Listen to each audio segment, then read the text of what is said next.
Senhoras e senhores, bom dia. Damos início à cerimônia de abertura do segundo encontro de Psicologia, Fenomenologia e Realidade Brasileira, cuja temática esse ano é Consciência, Mente e Corpo, Fenomenologia e Psicologia Cognitiva. Também iremos comemorar o centenário da obra de Edmund Husserl, Ideias para uma Fenomenologia Pura e uma Filosofia Fenomenológica, realização da pós-graduação de Psicologia da Universidade Federal de Uberlândia e do Núcleo de Práticas Clínicas da Universidade Federal de Uberlândia. Queremos agradecer ao apoio científico da Pró-Reitoria de Pós-Graduação da Universidade Federal de Uberlândia, Fundação de Amparo à Pesquisa do Estado de Minas Gerais, FAPEMIG, Coordenação de Aperfeiçoamento de Pessoal de Nível Superior, CAPES, e aos parceiros, Conselho Regional de Psicologia de Minas Gerais, 13º Plenário, Café Cajubá, Chefe Mineirinho. Para compor a mesa diretiva, convidamos o representante do Instituto de Psicologia, professor doutor Ricardo Wagner Machado Silveira.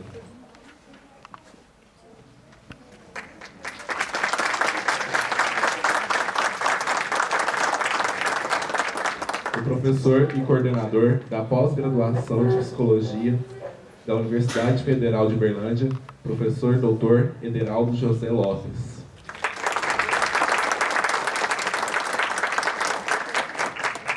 O professor e coordenador de grupo de pesquisa Contribuições da Fenomenologia à Psicologia, Processos Psicológicos da Universidade Federal de Uberlândia, professor doutor Tomi Akira Goto.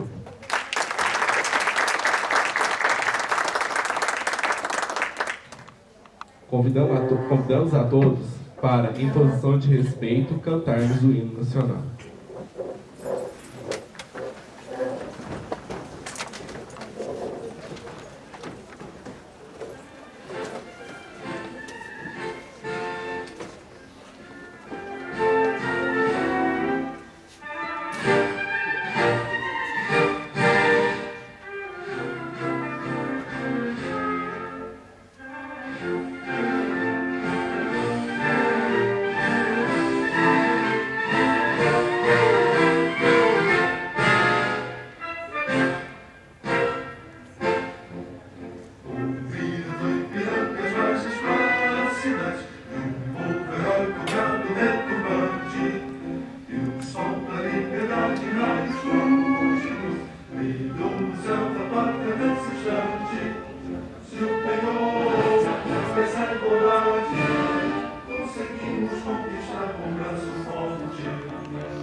seja símbolo, o lámaro dos rentes estrelado, tipo verde longo desta flâmula, mas no futuro e glória do passado, nas ervas da justiça água forte, verás o filho de eu não foge a lua, nem tem ninguém que adora a própria morte, terra adorada, entre outras vivas no Brasil, a pátria amada, os filhos destes homens vão, pátria amada, Brasil.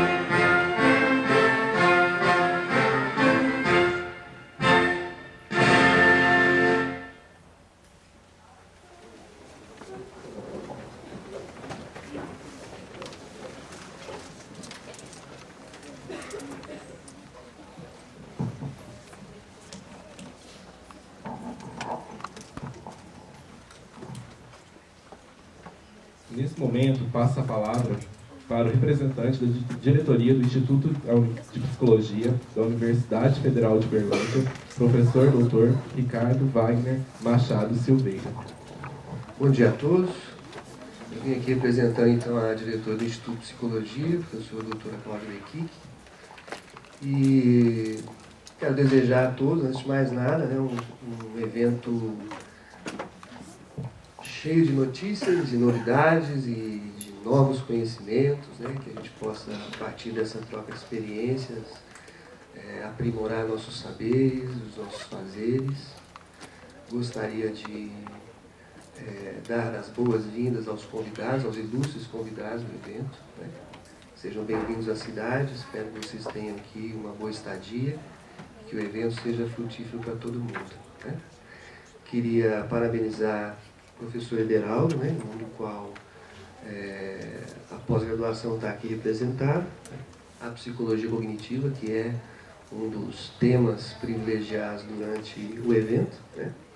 Na sua interface com a fenomenologia, eu queria aqui então parabenizar do outro lado o professor Tony, né, por conta do esforço conjunto, né, para realizar esse evento, que, como todo mundo está vendo, ficou, né, num formato muito bom, né, muito bonito, muito bem elaborado, muito bem organizado, que eu tenho certeza que ao longo dos próximos 2 dias a gente vai ter só confirmação disso que nós estamos vendo aqui desde o início, né? A qualidade desse evento científico. Agradecer a todos os colaboradores, né? Toda a equipe que nos bastidores contribuiu de maneira muito significativa para que hoje a gente pudesse estar realizando esse trabalho, né? E só para concluir, acho que é fundamental para a formação de um psicólogo, uma formação de excelência, essa interface entre a psicologia e a filosofia, entre a psicologia cognitiva e a fenomenologia. Então, mais uma vez, parabenizar a todos pela iniciativa. É isso.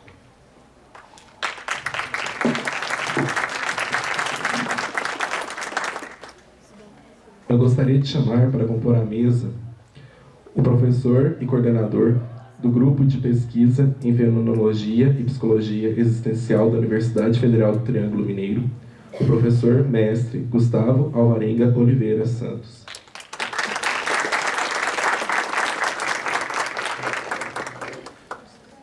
Agora passo a palavra para o professor e coordenador da pós-graduação de Psicologia da Universidade Federal de Uberlândia, professor Dr. Ederaldo José Lopes.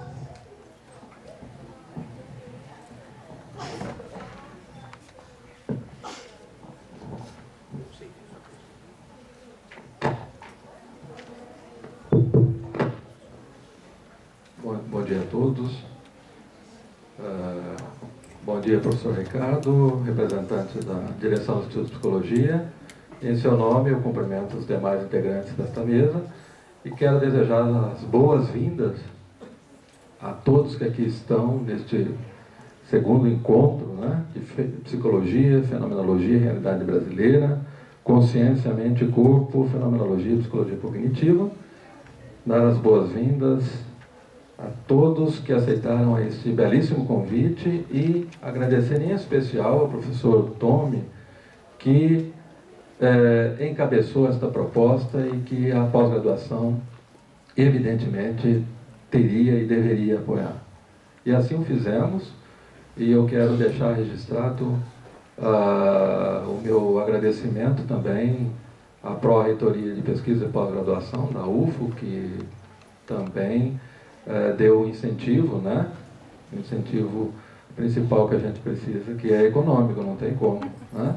E agradecer a todos que aqui vieram trazer seu conhecimento, né? Colegas, inclusive de Portugal, professor Urbano, a quem agradeço, os vários professores que vão falar aqui, professor William, presidente da ANPEP, que aqui nos prestigia novamente, enfim, a todos que serão apresentados aqui com suas contribuições, e vamos tentar fazer um debate rico, né? Nessa comemoração fundamental, importante da fenomenologia. E é importante que a fenomenologia chegue finalmente com força por aqui, né? Que ainda estava de forma tímida, mas já temos representantes, a professora Ana Lúcia aqui do nosso instituto, enfim, toda uma coisa que para nós é bastante nova, a gente vê essa plateia repleta de alunos, principalmente da graduação, que precisa dessa integração com a pós-graduação e com esses novos conhecimentos. Então eu acho que é uma manhã ímpar para nós e para a UFO, digamos assim, nós podemos dizer, estamos inaugurando aqui, de fato, né, a fenomenologia e todos os seus desdobramentos com as várias interfaces, né, fenomenologia, com toda a sua riqueza. E por aí nós vamos tentar fazer um debate importante, começando hoje com o problema mente-corpo, né? E eu acho certamente que ninguém poderia perder este evento. Eu desejo a todos um ótimo congresso, uma ótima estada. Agradecer também aqui ao professor Gustavo, da nossa vizinha querida Uberaba, que é também um dos organizadores. E, enfim, desejar a todos um ótimo congresso. Sejam bem-vindos e façamos o melhor proveito possível deste momento ímpar. Muito obrigado.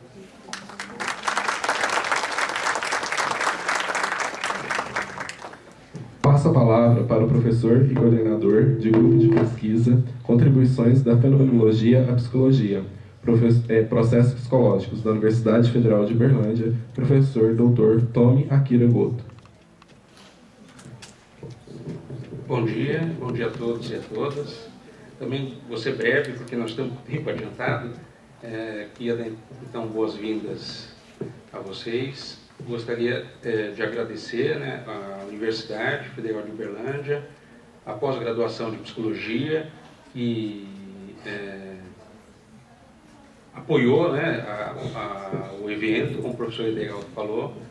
É um evento que nós pensamos o ano passado, né, em desenvolver. Esse é o segundo encontro. O primeiro encontro foi na Federal do Triângulo Mineiro.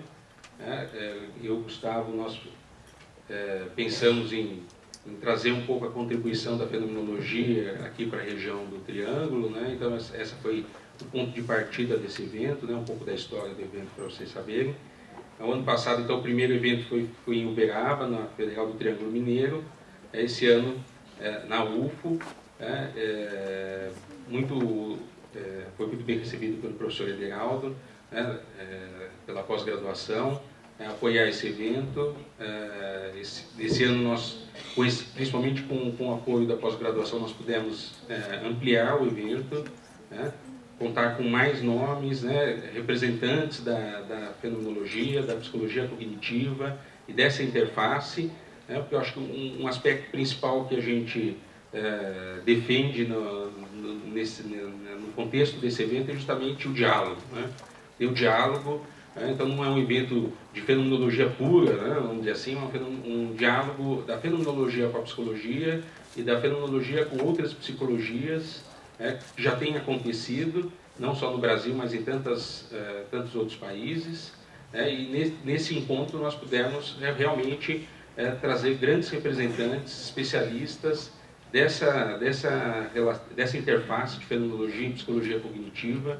É uma área recente, uma área de pesquisa promissora, né? Tanto no campo da psicologia cognitiva, da neurociência, como também da fenomenologia e da psicologia, né, no geral. Então, eu gostaria de agradecer ao professor Edealdo pelo apoio. Nós ficamos muito contentes de podermos estar realizando esse evento. Obrigado pelos convidados que vieram, vieram de outros estados, fizeram um esforço para poder agendar, na agenda já bem lotada de vários de vocês. Muito obrigado. Ao professor também Urbano Sidoncha, que veio de Portugal, também pôde apertar a sua agenda bem apertadinha e poder vir aqui esses dias participar com a gente. Muito obrigado.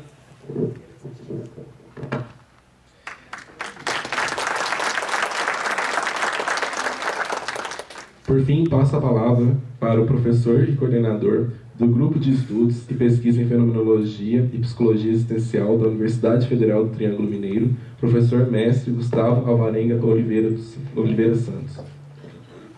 Bom dia a todos. Também pretendo ser breve. Acho que vários agradecimentos aqui foram feitos. Eu quero ressaltar isso que o Tom me disse, que é o nosso segundo encontro aqui no Triângulo Mineiro. Logo chegamos em datas muito parecidas. Eu e o Tom já vimos uma relação antiga, né, Tom? E nesse lugar, né, assim, reforçando a nossa proximidade, a regionalidade, já que nós estamos em universidades diferentes, mais próximas, reforçar também a fenomenologia e todas as suas propostas em que ela se alia e dialoga com os vários campos de saber, né? Cumprindo a sua vocação inicial de ser ciência primeira, de ser ciência dos fundamentos. A fenomenologia, ela deve caminhar, né, e caminhar bem com todos os tipos de saberes possíveis para que o seu campo, né, e o seu propósito inicial se cumpra e se faça dentro daquilo que foi planejado, ou talvez proposto pelo seu mestre, né, que é o Rússio. Agradecer muito ao Tom por esse encontro, né? O primeiro ele acabou sendo lá em Uberaba, o segundo ficou praticamente por conta do professor Tom, quer dizer, fico até constrangido meu irmão estar aqui ainda, mas de qualquer forma a gente, né, fez todo o apoio, toda a logística para que isso acontecesse. Então, terceiro, a gente já avisando que é em Uberaba, né? Então nós vamos espero contar com muitos dos que estão aqui hoje. Agradecer imensamente aos professores que aceitaram o convite, que se dedicaram, que vão trazer aqui a sua contribuição. Agradecer, acho que vale a pena aqui agradecer todas as agências de fomento, né, que tantos prestigiaram para que isso ocorresse de forma gratuita, aberta, né, com alta qualidade, assim, o corpo que está aqui é de altíssima qualidade. Então, agradecer a FAPEMIG, agradecer a CAPES, né, ao Conselho Regional de Psicologia, ao Café, vai ter um cafezinho ali, né, e ao chefe Mineirinho, que está aqui também. Eu acho que esses apoios são muito importantes, só na hora de um evento que a gente sabe assim, tanta importância que tem e propicia esse espaço para a gente, né, e essa abertura aqui na universidade pública, vocês podendo participar também de um evento de altíssima qualidade gratuito. Eu acho que isso é importante ser ressaltado. Espero que tudo, né, ocorra muito bem. Eu peço aí aos estudantes, principalmente aí os que vêm de Uberaba, para que nós vamos levantar aqui vários assuntos, né, vários temas que muitas das vezes a gente não comenta em aula, que anotem, né, que se indaguem, perguntem, para que depois a gente possa fomentar esse debate, depois levando ele para a sala de aula, né, que eu acho que esse é o principal objetivo de um evento desse porte, né. Muito obrigado, né, tenhamos um bom evento.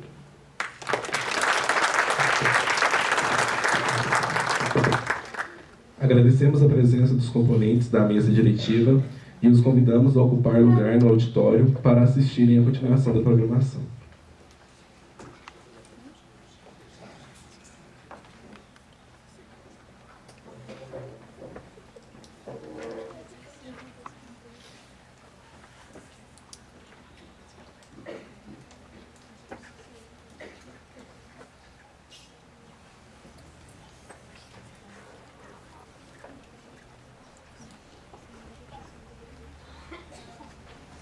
Teremos agora a conferência de abertura, a consciência e o problema mente-corpo, entre o materialismo reducionista e a fenomenologia de Edmundo Husserl.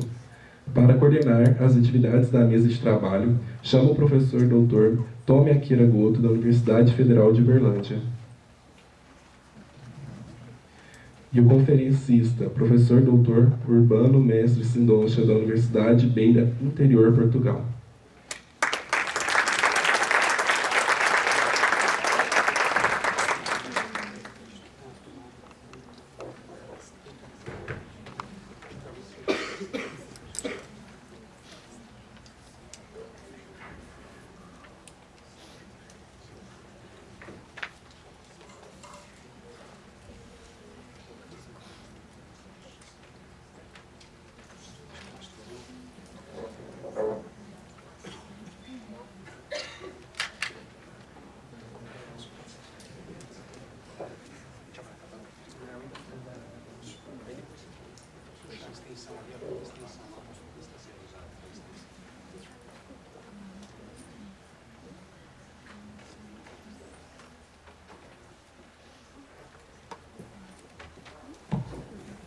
Bom dia.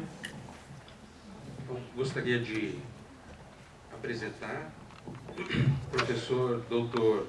Urbano Mestre Sindoncha, da Universidade da Beira Interior de Portugal. Como eu falei para vocês, né, o professor aceitou o nosso convite de vir participar desse encontro, né. Queria logo agradecer de antemão a vinda do professor, que agora assumiu uma nova direção na universidade dele, diretor da curso de filosofia, curso de filosofia, agora de ciências da cultura.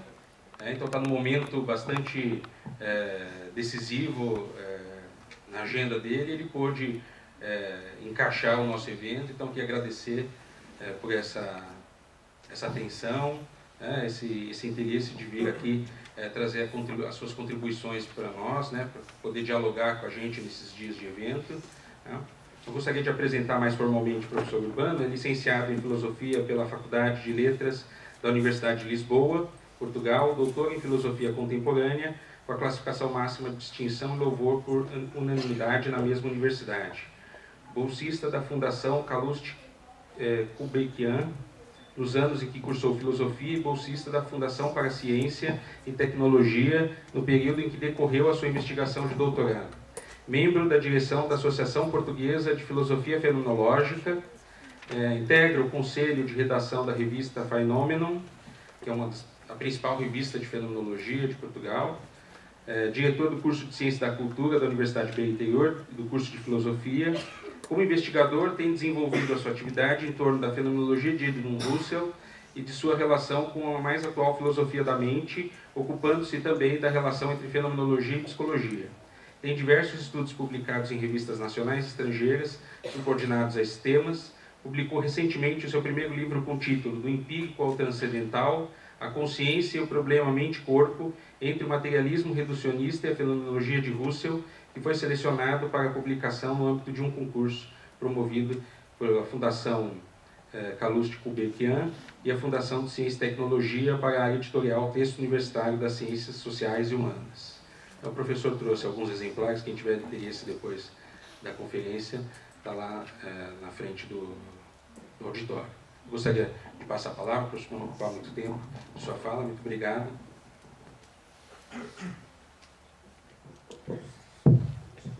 Eu não sei se vou precisar da projeção de voz. Assim talvez seja melhor. Bom dia a todos. Antes de mais dizer que é um prazer, é com imenso prazer que estou aqui na vossa universidade, a belíssima universidade, e na vossa cidade, e que apesar do cansaço que vem de quase 24 horas de percurso permanente para chegar até aqui, mas estou aqui de facto com muito prazer. Eu diria, não só pelo tema do vosso encontro, que encaixa na perfeição naquilo que são as minhas áreas de pesquisa e nos meus interesses teóricos e também conceptuais. Portanto, não apenas por isso, mas também por aquilo que tenho a certeza vou poder aprender convosco durante estes dias de encontro. Portanto, eu diria mais ou menos o que disse o Presidente Obama na sua primeira visita oficial à Europa, quando disse: eu vim para ouvir e aprender, não para ensinar. Portanto, com esse espírito que eu me encontro aqui, para aprender também convosco, evidentemente, poder partilhar convosco aquilo que é o resultado da minha pesquisa, que se traduz bem no título desta conferência, desta palestra. Mas antes de mais, antes de falar sobre isso muito rapidamente, e porque estamos com pouco tempo, secundar todos os agradecimentos que já foram aqui feitos à Comissão Organizadora, à Universidade Federal de Uberlândia, a assistência, muito em particular, permitam-me que destaque os alunos da graduação e da pós-graduação. É um gosto ter uma sala cheia para ouvir discutir esta relação, interface entre a fenomenologia e a psicologia cognitiva, mas permitam também que destaque de uma forma muito calorosa e viva o professor Tommy, que é o responsável por eu estar aqui hoje, e estou aqui, de facto, como disse, com muito gosto, e esperamos que esta seja apenas o primeiro momento de uma frutuosa colaboração que agora se abre. Eu, sem mais delongas, e para falar sobre o tema da minha intervenção, eu tinha pensado, estive a discutir com o professor Tommy na melhor forma de falar convosco e de poder partilhar convosco as minhas conclusões, que são sempre parciais e estão sempre a ser revisitadas. Eu escrevi um texto para não perder, sabem lá os meus alunos em Portugal, que eu sou muito...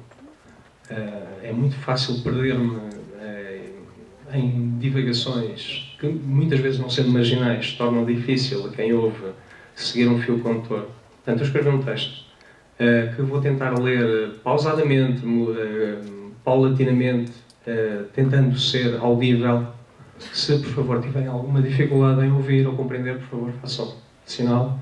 Eu, entretanto, peço ao Sr. Presidente da Mesa que me avise se me exceder no tempo e se já estivermos em cima da hora. Sobre o tema, de facto, o tema da conferência é o subtítulo do livro que o professor Tommy falou agora. Portanto, o título do trabalho é Do Empírico ao Transcendental. E a primeira discussão que eu tive com alguns dos meus interlocutores lá em Portugal foi explicar que o título não era um engano, porque, de facto, a fenomenologia husserliana não utiliza esse tipo de nomenclatura. Não há empírico em Husserl. Há o registro do mundano, do natural, não há o empírico. Isso resulta justamente do facto de tentar, desde o início, pensar essa interface entre duas tradições que têm estado de costas voltadas, inexplicavelmente têm estado de costas voltadas porque têm interesses comuns. E eu achei que era achei e continuo achando que isso é válido, e o encontro este encontro de hoje é a prova disso. Que devíamos fomentar essa aproximação. E, portanto, do empírico ao transcendental reflete, de facto, essa transição entre uma discussão sobre a mente e sobre a consciência, aurida no espaço da filosofia da mente, particularmente daquilo que eu chamei os materialismos reducionistas. Isto é, daquelas formas de naturalismo que têm no seu horizonte teleológico uma decisão teórica de fundo que é eliminar o mental, e a fenomenologia de Husserl. Essa foi a primeira dificuldade. Portanto, pôr essas duas tradições a dialogar, sabendo que esse exercício não era fácil em razão dessas desconfianças mútuas que foram sendo alimentadas pelo tempo, artificialmente alimentadas pelo tempo. A segunda foi, de facto, encontrar na literatura relevante sobre o assunto uma forma de incorporar, de solicitar, de recrutar, se quiserem, a fenomenologia de Husserl para este debate, de uma forma que não me parecia correta, porque obliterava completamente aquilo que era o sentido fundamental da proposta de fenomenologia que Husserl apresentava. Principalmente nesse texto que hoje aqui celebramos, acho que 1913, o primeiro volume das ideias, em que se define que o projeto, em que se define que a vocação da fenomenologia é ser uma filosofia transcendental. Bom, portanto, todos os programas de solicitação da fenomenologia se pensavam sob o signo de um processo de naturalização da consciência. Portanto, a fenomenologia pode e deve ser útil ao debate com a filosofia da mente na condição de ela se permitir, de ela autorizar, de ela abandonar esse processo de viragem transcendental e naturalizar a consciência. E o que eu discuto nesse livro e o que eu venho discutindo é que a melhor forma de convocar um interlocutor é convocá-lo sem reservas, sem condições de base, sem condições de partida. A melhor forma para saber se o que a fenomenologia tem a dizer sobre esta discussão, que é aparentemente marginal, o que é a filosofia transcendental, para muitos é uma espécie de novíssima metafísica, tem a dizer sobre um problema assumidamente mundano, como é o caso do problema mente-corpo. Mas para ouvir essa resposta, nós temos de deixar de falar a fenomenologia, temos de escutar a fenomenologia, temos de conhecer os textos, temos de dialogar com o autor. E, portanto, é nesse espírito, é nesse contexto que eu fui desenvolvendo a minha pesquisa, um pouco também como fez o professor Tommy, devolvendo a palavra a Husserl, ouvindo Husserl, não para ser, penso que utiliza essa expressão no seu livro, para ser um escolástico em Husserl, mas no fundo, para saber do que estamos a falar quando falamos de interface entre fenomenologia husserliana e a psicologia cognitiva, ou em muitas outras áreas. Pronto, muito rapidamente, esses parênteses para contextualizar aquilo que é a minha pesquisa, é aquilo que vos vou dizer daqui para a frente. Se com a vossa permissão, então eu vou ler. Portanto, o texto está dividido em seis secções. Eu tinha pensado projetá-las aqui, mas depois, também por uma questão de economia de tempo, isso não foi possível, mas em todo caso eu vou sinalizá-las. Por favor, se tiverem alguma dificuldade em ouvir-me, façam chegar-me essa indicação, por favor. Bem? Portanto, em relação ao título, é a consciência e o problema mente-corpo entre o materialismo reducionista e a fenomenologia de Husserl. O primeiro tópico é um tópico de introdução que tem esta pergunta: que há de problemático no problema mente-corpo?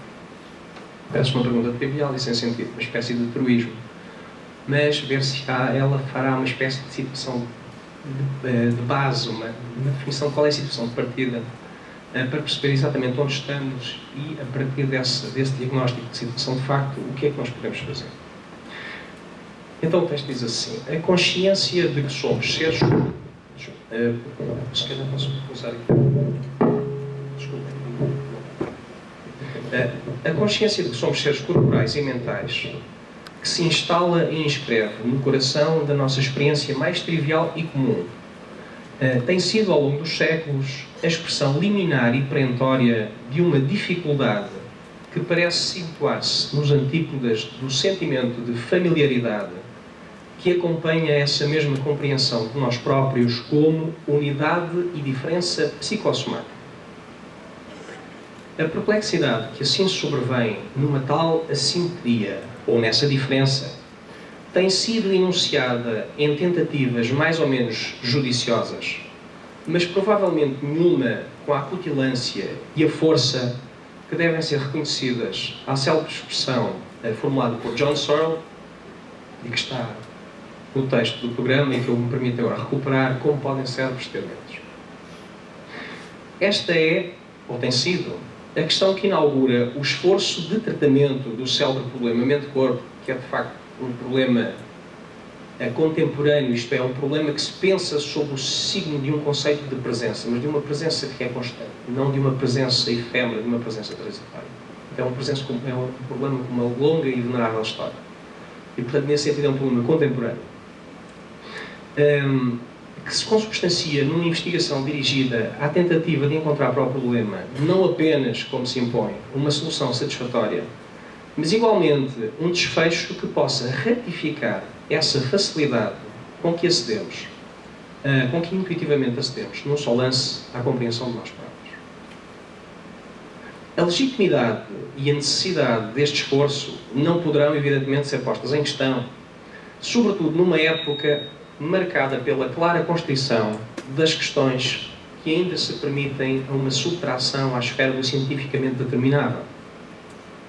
Mas esse esforço só será consequente se ele for a expressão de uma cabal compreensão do problema que se intenta resolver. Isto é, se a questão que se inscreve na gênese, diríamos, ainda psicológica e motivacional deste esforço de investigação for absolutamente clara nos seus contornos, e se os parâmetros dentro dos quais se deverá mover a aproximação ao problema forem estabelecidos de uma forma coerente e satisfatória. Ecoam aqui por toda a parte as célebres palavras de Antero Quental, proferidas num quadro de uma reflexão de fundo sobre o desenvolvimento do espírito filosófico do seu século, o século XIX, num texto com o título Tendências Gerais da Filosofia na segunda metade do século XIX, que reza assim: duvidar não é só uma maneira de propor os grandes problemas. É já um começo de resolução deles, porque é a dúvida que lhes circunscreve o terreno e que os define. Ora, um problema circunscrito e definido é já uma certa verdade adquirida e uma preciosa indicação para muitas outras verdades possíveis. Fim de citação. Este princípio, que aqui se apresenta naturalmente na sua expressão, diria, intuitiva, e sob o irrefragável signo da razoabilidade, que constitui, pela sua necessidade intrínseca, o solo originário de toda a investigação em ciência, tem sido, no entanto, e por sobre ou apesar dessa versada importância, sucessivamente sonegado, o que é ainda mais evidente naquelas áreas de investigação que se inscrevem no domínio das questões que ainda se furtam a uma clarificação e compreensão científicas. Nestes casos, recomendaria a mais elementar circunspeção um retorno aos princípios de determinação que se põem como o solo originário do problema, e não, certamente, a instituição de um modelo de investigação que vê nesse momento de regresso às bases um desvio que é necessário corrigir. Se entendermos a ciência como esforço que é conduzido no sentido de dar resposta a uma pergunta formada a montante, ver-se-á, sem dificuldade ou espanto, que a impossibilidade em definir cabalmente uma tal questão, ou a incapacidade para a formular nos termos exatos em que ela efetivamente se apresenta, cortará cesse a possibilidade mesma desse esforço de investigação, que assim ficará irremediavelmente bloqueado, sem esse indispensável referente capaz de funcionar como sua mola propulsora e como sua linha programada. Esse é, parece-nos, o destino de boa parte das tradicionais alternativas ditas de resolução do problema mente-corpo. Precisamente porque se inscrevem e fazem a título definitivo no conjunto das perspectivas que não conseguem divisar em sentido pleno o fundamento de determinação do seu próprio problema, ou, para dizer de uma forma mais clara, perspectivas que, à falta desse esclarecimento a ser feito ao montante, se diluem como respostas para uma pergunta que, em bom rigor, ainda não foi colocada.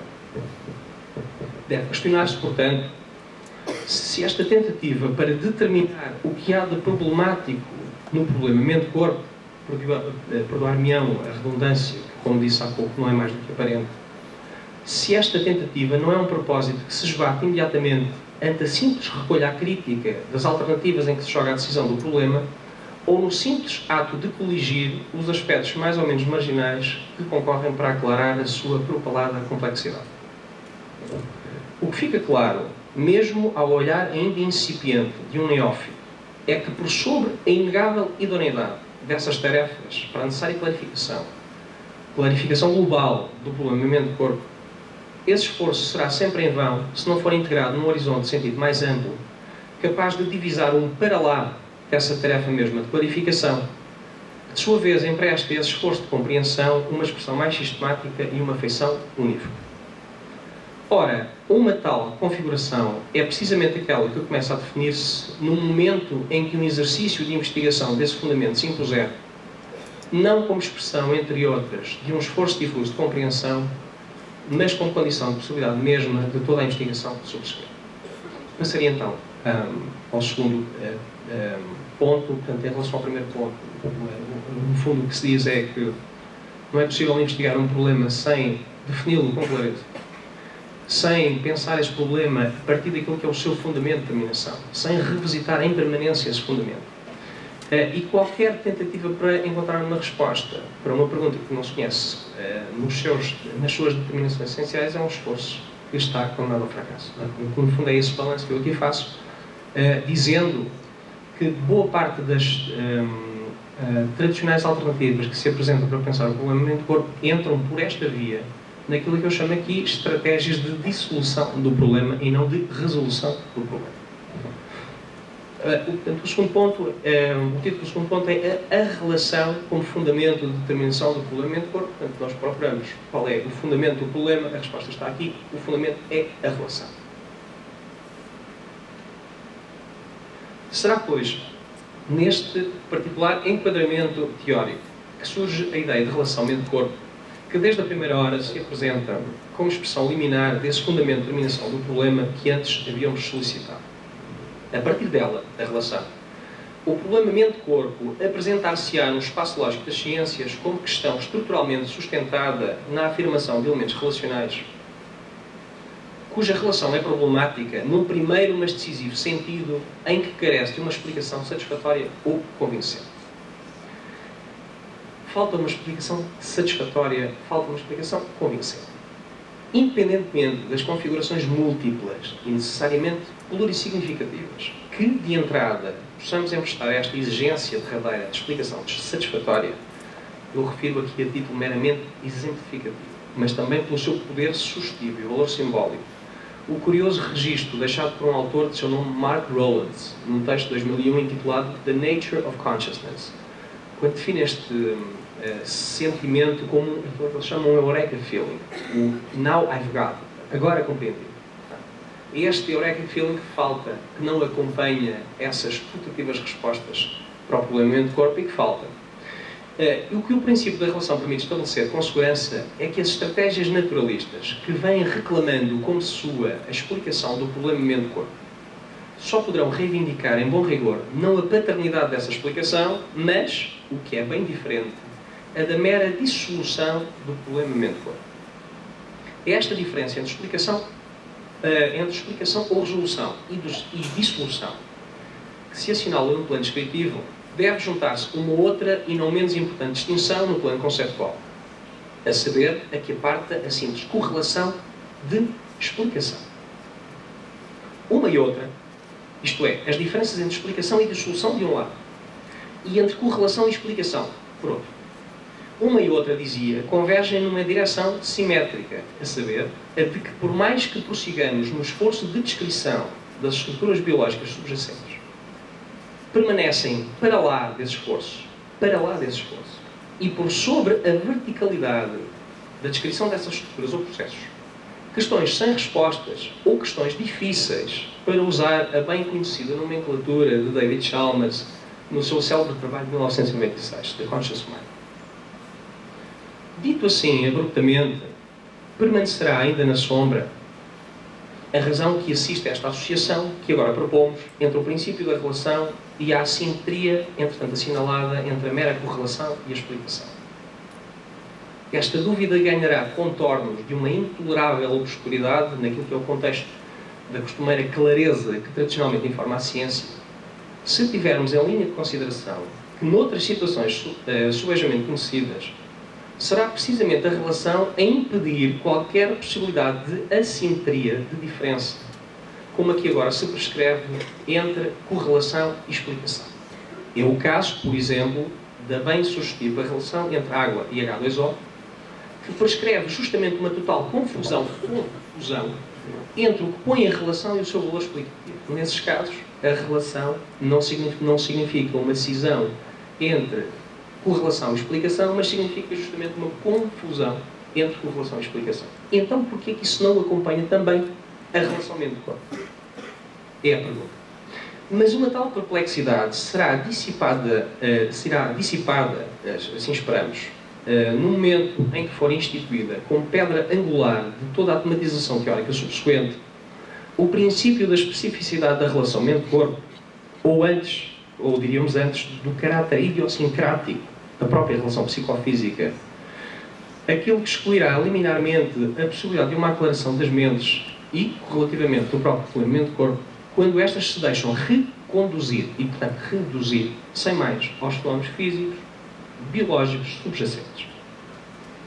Ora, a defesa da especificidade da relação, que aqui quero apresentar como eixo estratégico desta breve apresentação, portanto, o princípio da especificidade da relação psicofísica, encontrará assinalável proximidade de motivações nas bem conhecidas teses do hiato explicativo de Joseph Levine ou da máxima de Thomas Nagel, exarada num célebre artigo que vem à estampa em 1974, com o mesmo nome, What is it like to be a bat?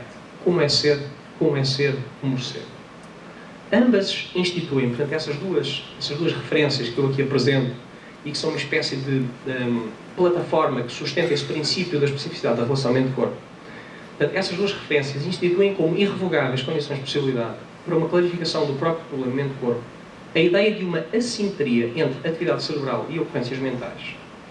Não, evidentemente, de uma diferença de recorte cartesiano que faça perigar a própria unidade do homem ou a sua concepção como indivíduo, mas antes de uma assimetria que se vincula à esfera do estritamente explicativo e ainda um escrupuloso respeito pelos elementos relacionais que derradeiramente só poderá ser diluído a jusante, mas nunca como decisão teórica de fundo, como parece ser o caso, infelizmente, do materialismo reducionista, que prescreve a montante e como orientação de base que comanda todos os passos subsequentes da investigação, o princípio da supressão ou eliminação do mental.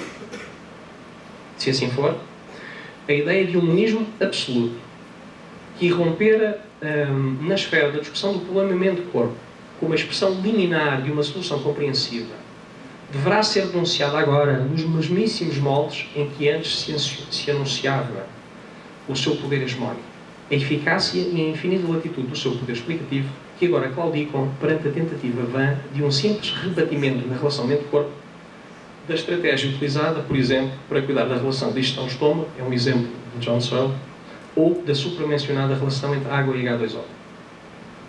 Ora, à luz deste princípio metodológico da relação, da especificidade da relação psicofísica, que prescreve como condição essencial para a correta ponderação do problema mente-corpo, recordo, um escrupuloso respeito pelos elementos relacionados, conclui-se que o materialismo reducionista, enquanto faz tábua rasa do já enunciado princípio da especificidade da relação mente-corpo, enfrentará o perigo do iluminacionismo.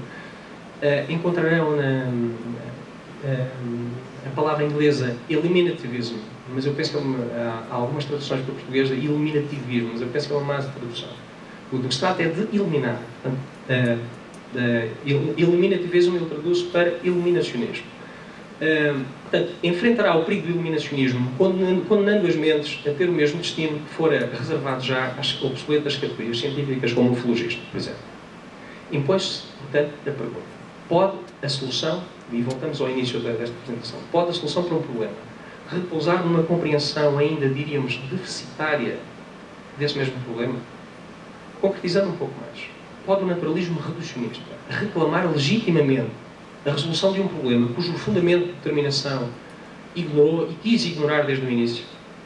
Não estará a solução reducionista amputada na sua gênese mesma daquela diferença que, a ter sido efetivamente considerada, autorizaria agora, e de iure, com uma conclusão que assim se vê ameaçada na sua legalidade e nos seus fundamentos próprios?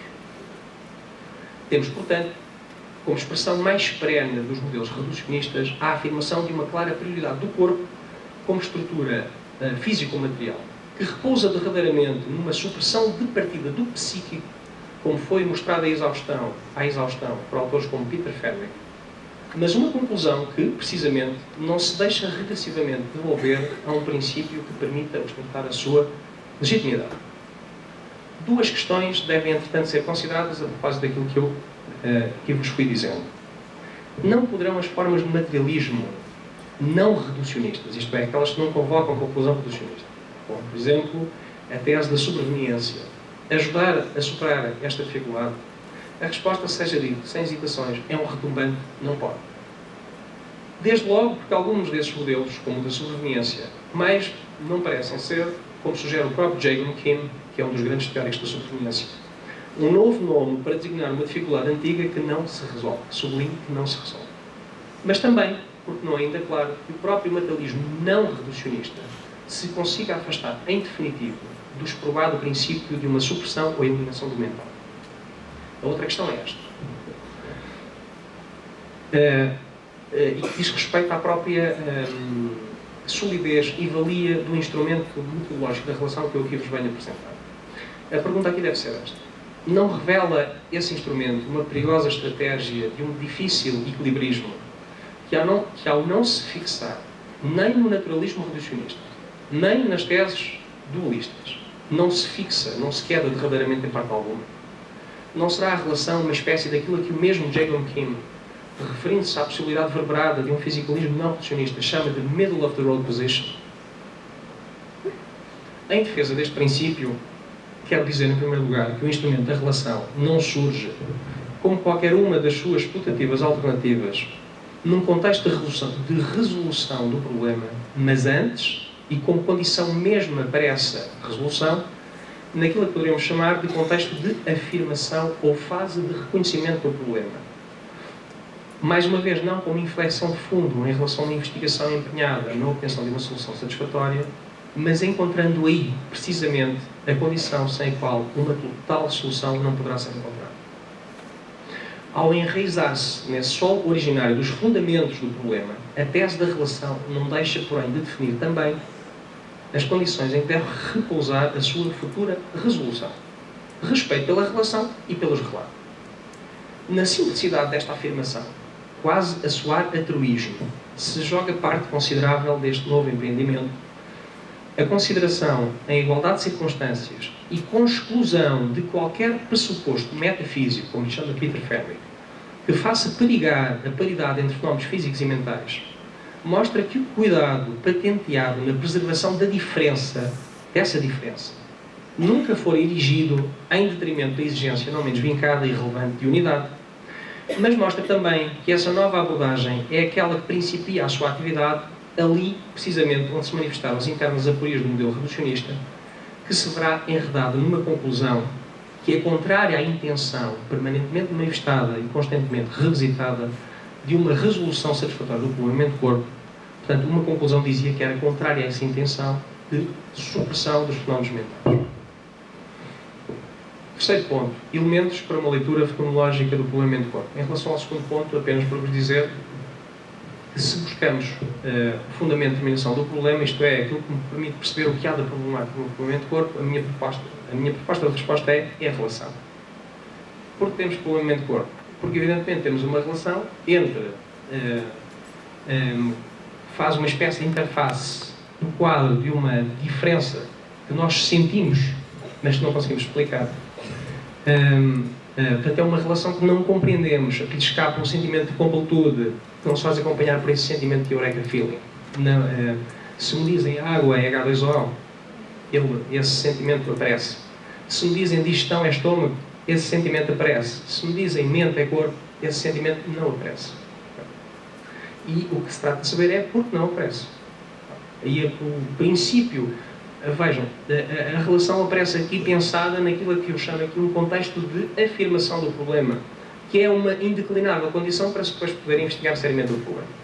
O que é que acontece muitas vezes? É que com a pressa, no afã de explicar rapidamente e encontrar uma investigação, uma solução satisfatória e compreensiva, se oblitera em absoluto aquilo que é o seu fundamento de determinação.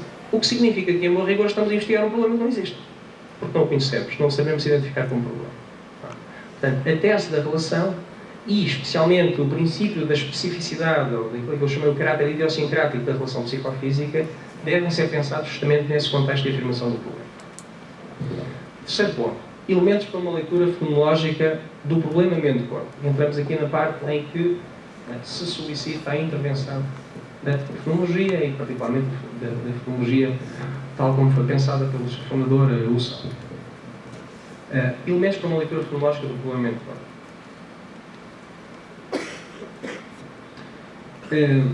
Atendendo ao caráter assumidamente programático deste instrumento da relação, fica claro que qualquer nova abordagem deve iniciar a sua atividade ali, precisamente, onde se manifestaram as insuperáveis dificuldades da defesa naturalista.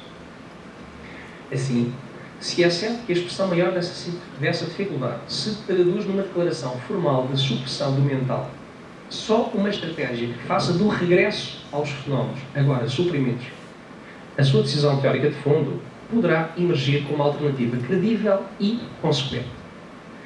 Esse é manifestamente o caso da fenomenologia de Husserl, de Edmund Husserl, que encontrará na conhecida máxima do Zusammensagen des Selbst, o regresso às coisas mesmas, um primeiro mas decisivo passo para prescrever o regresso à consciência, nas suas formas específicas de autodoação, contra toda e qualquer tentativa de a tratar em função de outros fenómenos que supostamente a explicam ou a que ela seria, em última instância, redutiva.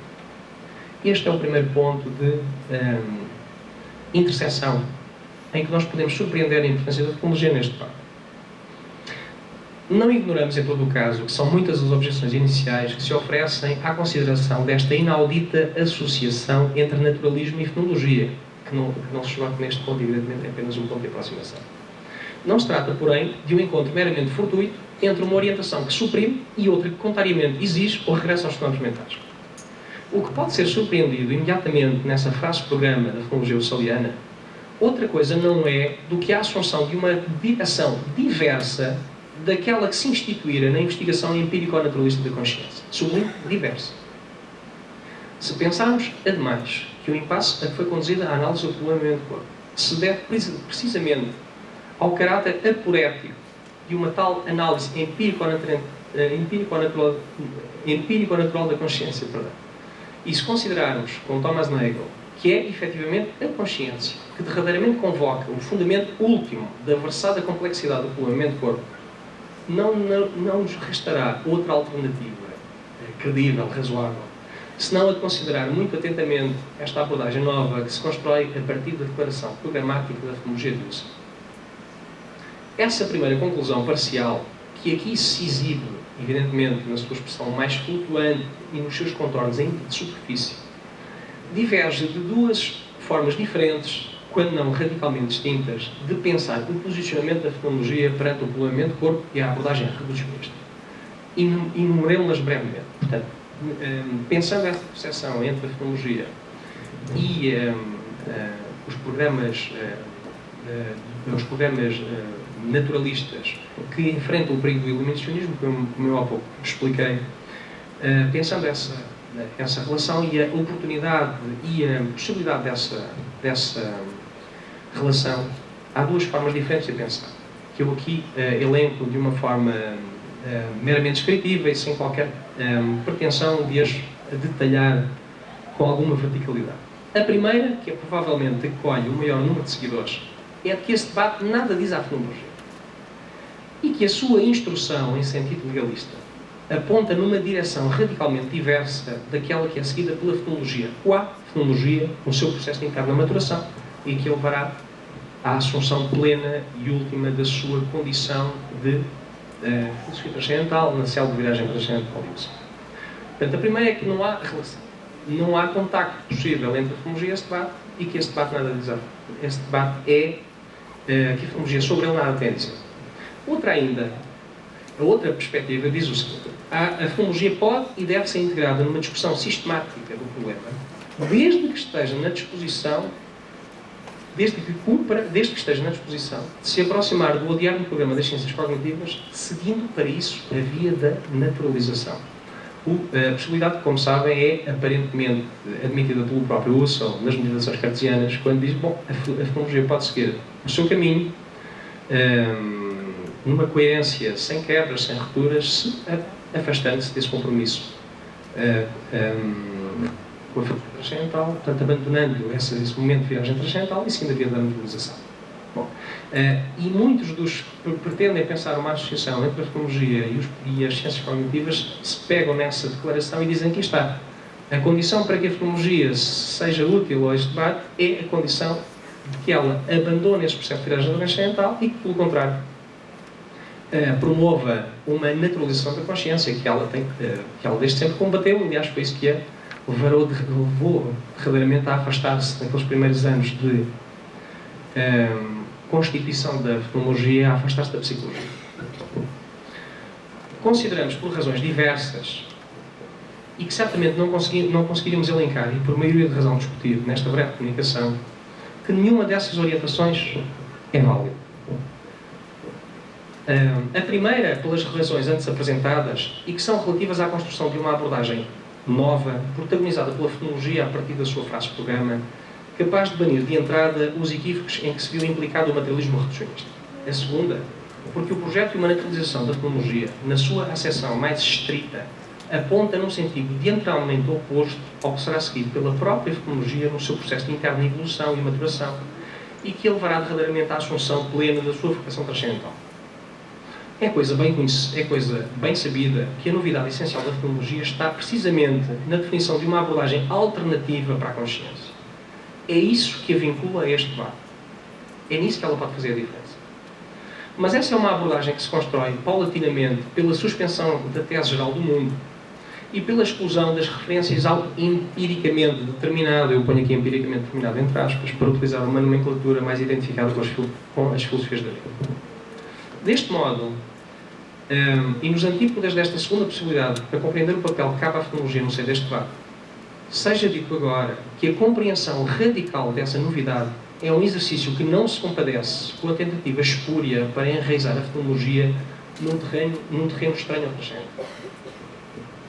A consciência, ou a esfera de imanência, desvendada pelo instrumento da redução fenomenológica, deixa, pois, de poder ser compreendida no sentido de uma qualquer interioridade psicológica. Tal significa, portanto, que o ponto em que a fenomenologia pode ser útil no debate com os modelos reducionistas não é certamente na prossecução desta via de naturalização da consciência, mas precisamente na assunção plena de um caminho cuja configuração é traçada pela suspensão desse ou de qualquer outro compromisso de naturalização. É isso, aliás, que nos permite ver a fenomenologia e na psicologia, ver a fenomenologia e na fenomenologia um itinerário de sistemática desativação de uma